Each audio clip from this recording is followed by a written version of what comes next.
Hi everyone, I'm Aurora Newton, And I'm Angie Bailey. and this is Ask the A-Team. We've been talking about what's inside of a person, what God has created someone to be, and then the inner turmoil that goes on.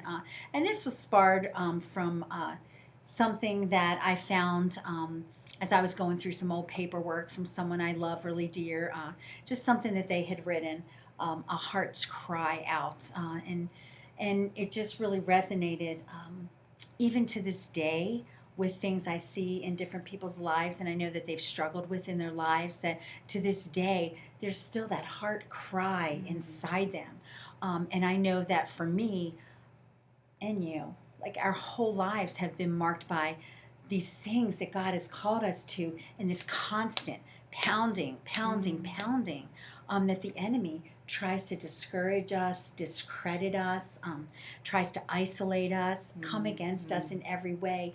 And it really is beginning to break my heart in a whole new way for people. And let me tell you, some of the surprising people, and I know we talk about this a lot because we truly are accountability sisters. We hold each other, to that. Like we have to run after what is going to be good and pleasing in God's sight.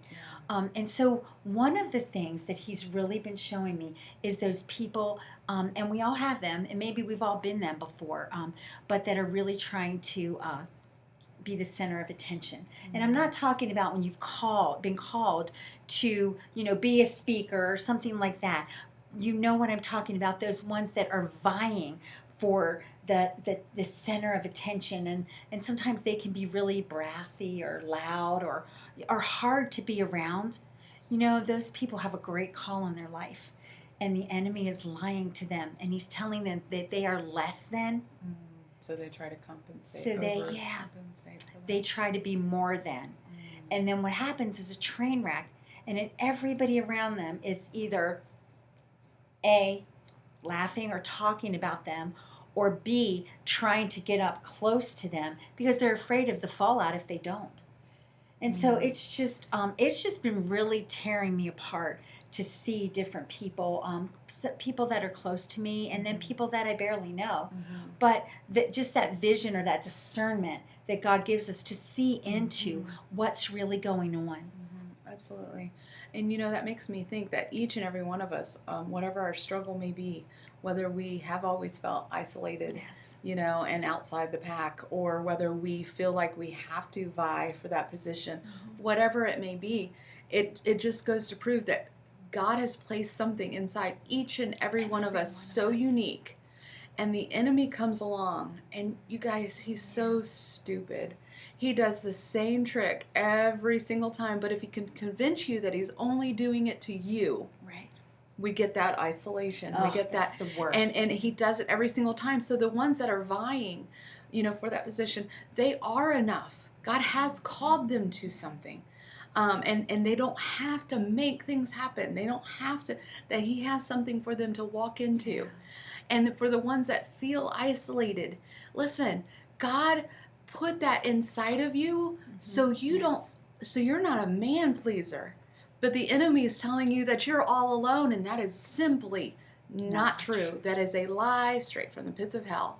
And so each and every single one of us has something unique that we carry in us, this destiny spark that's inside of us, and the enemy from day one is trying to put it out.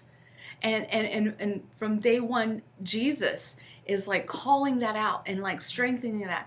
And when we come and we see, and then we get that breakthrough, and we see ourselves through his eyes, through the Lord's eyes, then like none of those lies, they all break off. Sometimes it takes a little time. Sometimes those are so learned behaviors that we have to walk through, and sometimes it happens instantaneously. Willfully choose. Yes. To repent, which means change our mind. Willfully go the opposite direction. Yes. Well, and so like when we do that, we have that something. And here's the thing: don't be jealous for anybody else's relationship with the Lord. Don't be jealous for that, because you can't have their relationship with Jesus. Right. He has a unique relationship with every single one of us. Can't all of us strengthen our relationship with him? Absolutely. But I can't have the same relationship We're different. We are completely different. And you know what? She's his favorite. And I then you am. know what? I'm She's his favorite. And you're his favorite. And you're his favorite. And you're his favorite. Because he has something unique with each and every single one of us. And that's what blows me away about our God, is that he gives each and every single one of us something unique. But the enemy, on the other hand, uses the same exact lie every single time. Okay. And so as you're talking, Ange, and I know Yeah. my face might even have been showing it, as literally Holy Spirit was downloading to Yeah. me that somebody is going to watch this, and maybe more than one person, and they're going to take offense, and they're going to think that it's somebody that, like, we're talking particularly about a person, because we know lots of people, and this is going to be spoken, and you're going to start to feel like we're speaking to you. If you We're talking about feel me that way, at one time right, in my life. and me too, but if Yeah. you feel that way, stop Yeah. and ask Holy Spirit, are you convicting me? Yeah. Or is the enemy lying to me and Yeah. trying to get me to own an offense? Because if you're being convicted by Holy Spirit, that is good news, because he wants to grow you. He wants to break your chains. Yeah. He wants to like pull you out of that and Yeah. set you free to be all you're called to be. Mhm. But if the enemy is lying to you, he Mhm. wants to isolate you. He wants to chain you down. He Mhm. wants to stop you from your destiny. So hear me, okay? Hear me. We are not talking about any particular person. We are talking about what Holy Spirit has put on us to talk about. We are just talking about from our hearts things that we have lived through. And we want you to be set free. We want you to have a heart for those people. Right, absolutely. Because that's the uniqueness that God placed in Yes. each and every single in us. So we can tell you, so you can tell others. That's how this thing works. It's a chain reaction. Yeah, It's yeah. a good chain. It is. It's a good chain. Don't break it. No. Guys, thank you so much for joining us. Yes, absolutely. If this has helped you in any way or can help anyone that you know or love, please like or share. And don't forget to follow Ask the A Team. Bye. Bye, guys.